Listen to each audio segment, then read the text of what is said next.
One of the reasons I became a patient advocate is because even though you have money or you have long-term care insurance, that is no guarantee that you're going to find a good caregiver.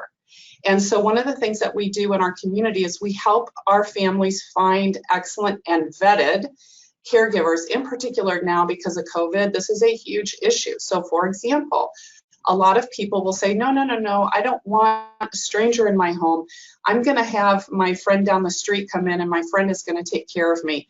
Well, that's fine, but because of COVID right now, we absolutely have to work with individuals that we know have not been exposed, who are practicing safe distancing, et cetera, which is why we only connect our people who are having claims with agencies that have this protocol in place.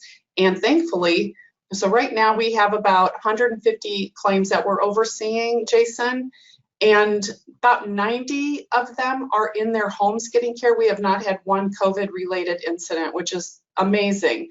The other thing, and the reason why we need to do advocacy, is because clients don't remember what they purchased.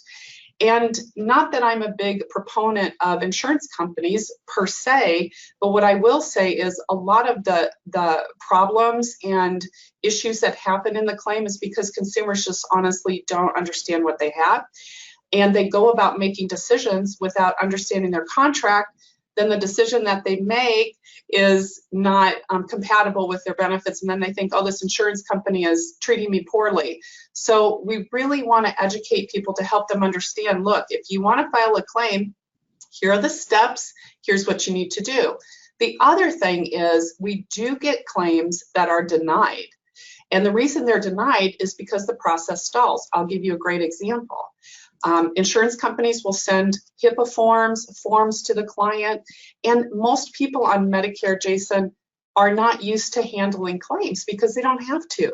They go to their doctor's office, the doctor's back office is dealing with the claim, and they're not managing any of the paperwork. So they file a long-term care insurance claim, and they get all this stuff in the mail, and if they're not feeling well or they have a cognitive impairment, they might not sign the paperwork. And so the process stalls and the insurance company literally just stops and they don't move forward.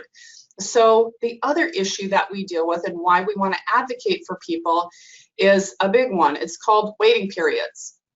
Long-term care insurance, they all in general have waiting periods. And what does that mean? It means once you start getting care, you're going to have to wait a certain number of days, months, etc., before those benefits are going to pay.